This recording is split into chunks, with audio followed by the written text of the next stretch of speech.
Rodrigo Mahalaga para sa taga-suporta ni dating Pangulong Rodrigo Roa Duterte na mabigyan ng hustisya ang sapilitang pag-aresto sa dating Pangulo papuntang ICC Detention Facility, The Hague, Netherlands. Lalo't higit para sa magkakapatid na Vice President Sara, Kong Paulo, Acting Mayor Baste at Kitty Duterte. Kaya naman, hindi sumusuko ang mga ito sa laban dahil hindi lamang ito laban sa politika, kundi laban ito para sa kinabukasan at kaunlaran ng bansa.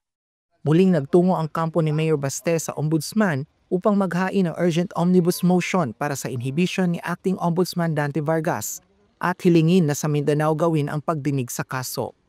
Una nang nagtungo ang kampo nitong Lunes sa opisina ng Ombudsman sa Mindanao para maghain ng mga kaso laban sa mga opisyal ng gobyerno na pinaniniwala ang may kaugnayan sa sapilitang pag-aresto kay dating Pangulong Duterte.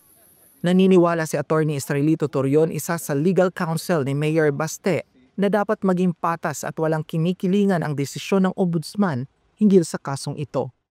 We had to file this urgent omnibus motion this morning for the inhibition of Honorable Acting Ombudsman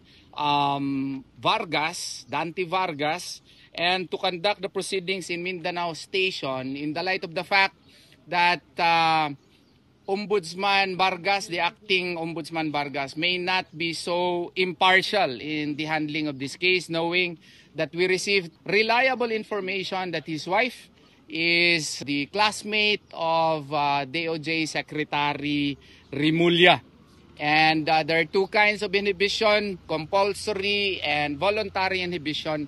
We are invoking the voluntary inhibition prohibitions under the rules of court, knowing that there are grounds also other than this, because we receive reliable information that the complaints that we filed had already been docketed right away pursuant to the recent memorandum prior to the retirement of Ombudsman Martires, that if you file cases before any of the stations of the Office of the Ombudsman, it shall be automatically docketed. And we received reliable information that the complaints that we filed were already docketed by the Office of the Ombudsman Mindanao. But we received reliable information that these dockets were ordered to be cancelled by Deputy Ombudsman Vargas.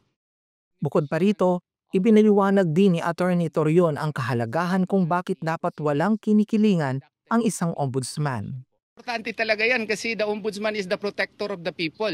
And under Republic Act 6770, he can actually investigate all acts or complaints or even matters of inefficiency. Everything about public officials can be subject to the jurisdiction of the Office of the Ombudsman.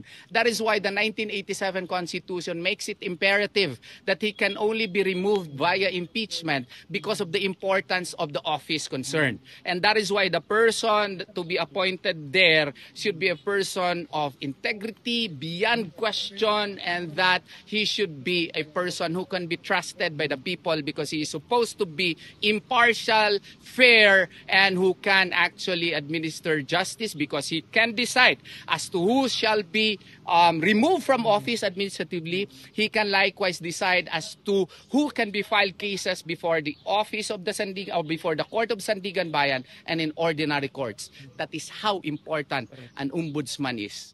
Samantala, saad ng abogado, hindi maituturing na forum shopping ang paghahain nila ng kaso sapagat iba-iba ang naghain ng kaso. Una na si Senator Amy Marcos at ngayon naman ay si Mayor Baste Duterte. Sa ngayon, hindi pa rin sumusuko ang mga taga-suporta at mga kaanak ni dating Pangulong Duterte para mapauwi na ito sa Pilipinas at mapanagot ang mga salarin sa pagdadala sa kanya sa ICC.